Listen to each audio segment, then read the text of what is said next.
What's going on, guys? Welcome to 31 Days of Horror. I'm Morgan Film Fan. Let's jump into some scares. Blood and Chocolate is a film that was released in 2007, and this is based on a book, and a book released in 1990 from what I looked up, actually, so this one took a bit to get made into a film. And this is, I would say, an American-Romanian production. I didn't actually look up the exact, where it was produced actually, but it does take place pretty much the entire thing in Romania. It's only the intro that takes place in the United States, in Colorado. But pretty much the entire film is taking place in Romania, Bucharest. Those are the two European cities, Budapest, Bucharest. That sounds so similar that sometimes I mix them up, but Bucharest, Romania. And basically what we have going on here is we have this girl named Vivian who, when she was a child, her parents were murdered in the United States, in Colorado, in the Rocky Mountains. And throughout the story we learn that she was born in Romania, however they moved to the United States, and then the tragedy happened with her parents, and then they moved back to Romania, which doesn't really serve the plot a whole lot, so they could have just had everything take place in Romania, but it is what it is. And then she grew up in America as a child, so she's, for the most part, American, even though she was born in Romania. She doesn't have an accent or anything like that. And she lives her day-to-day life. She ends up, as the story goes on, she ends up meeting this guy named Aiden, who's also from the United States. He basically, backpacks and travels throughout Europe, and we find out why later on. But she is involved in this, I guess, cult/coven of wolves, and she's a wolf herself. And they have a name for it. I'm not going to try to pronounce it because I forget what it is. It's like Lugaru or something like that, or Lugaru. It is Romanian lore, I'm pretty sure. But these werewolves are not like the full moon kind of werewolves. They're more like they can transform at any time, kind of lycan, and they're more like best of man, best of beast, and they can just switch back and forth whenever. So it's more like they're kind of god-ish in a sense. So just a little bit of different lore and different mythology when it comes to these kinds of wolves. But she's in this, and these wolves kind of stick together, and they're afraid of man, and men are afraid of them. And you have this they're trying to protect themselves, and you have this leader of the wolf pack named Gabriel, and he has a son named Rafi, I'm pretty sure it's pronounced. And literally, they literally look 5 years apart, and I looked them up. Gabriel is 12 years older than fucking the actor who played Rafi was. So I'm looking at him, and he keeps saying he's his dad, and I'm like, so you had him at what, 10? It's just ridiculous. But it turns into a love story. Aiden and Vivian fall in love, and he's always chasing her, but because this film is absolutely level 10 cheese, he's being creepy about it, and he's checking his mail daily, and he lives in an apartment, so he just goes daily to see if he's got new mail from, hopefully, Vivian. And then he sees that the guy has one of Vivian's ribbons, because she carries around red ribbons, and it becomes like a signal for her or something.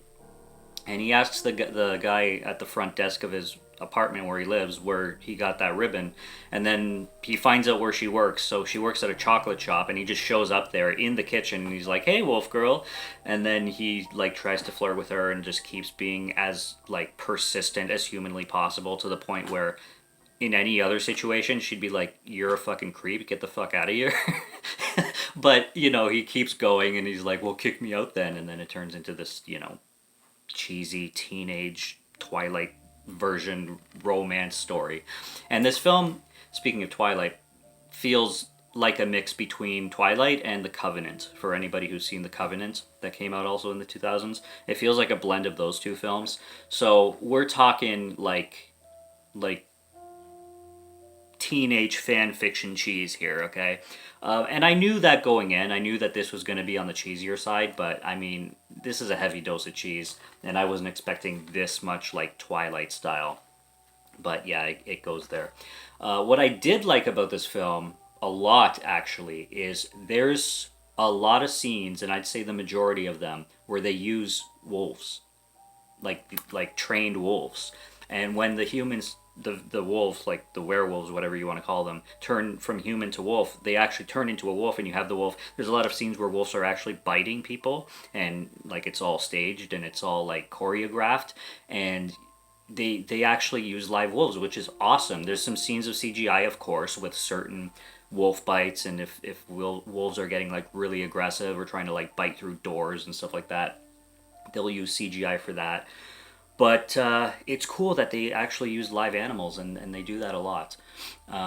If you're squeamish about like some animal, like animals getting hurt and stuff like that, you will get in this film. Obviously, it's staged. No animals were harmed actually, but there are scenes where you will see like the wolf form creatures getting hurt, kind of thing. Pretend, but for people who are sensitive to that kind of stuff, you'll see some of that in here. Yeah, it's a fucking corny film, but it's all right. I gave it a 2 out of 5. It scored a lot of points for its cinematography, the fact that they use real wolves. Its story is decent. It's entertaining. It's cheesy as shit, but it's entertaining enough, and I think visually the film is stunning. The transformation scenes, they use a lot of like glowing, like the humans will glow and then turn into a wolf, and that gets really cheesy. I really hated the character of Rafi. I think that's how it's. He plays the villain, the son of Gabriel. Gabriel's the main villain, and then Rafi is like his little shit son kind of thing. And he's just annoying. He's just fucking annoying. He's that typical 2000s movie villain that is just very, very stereotypical. And then the movie ends with this really dumb, cheesy monologue from Vivian, and she's just saying like something that is supposed to sound epic but just comes across as like something a high schooler would write, and the movie just ends there, and they go off into like the European town and new European city, and they just start a new life together and all that. So yeah, it's beyond corny, it's beyond campy, but it has its good moments. It's not a perfect film. It's entertaining enough, and it's definitely made for teens mostly, but by far. I mean, it is a PG-13 film in Canada. It's PG in the United States, it says here. And I am interested in reading the book. I'd like to see how the book is compared to this. So yeah, that's Blood and Chocolate. It could be worse, but it could be way better. And I just wish it wasn't so damn Twilight, because The Covenant is actually enjoyable. It's the same thing. It's a bag of fucking cheese, but it's still entertaining. Where Twilight is just nah. Twilight. This doesn't go as far as Twilight, but it comes pretty damn close. So yeah, that's Blood and Chocolate. It's more thriller too. Like it's more like it's not a pure horror film, but of course it fits with 31 Days of Horror because you got werewolves in there. So it's a good fit, especially closer to day 31. So yeah, I'm glad I checked it out. I'm glad I watched it, and I've seen worse. So it's not going to be at the bottom of the list. That's for damn sure.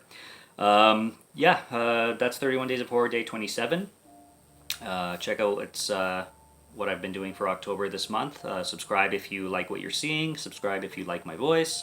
And subscribe if you want to check out other 31 Days of Horror from previous years, because there's a ton of those from the last 4 years. This is year 5. So if you like what you're seeing, check out more. Plenty to see, plenty here.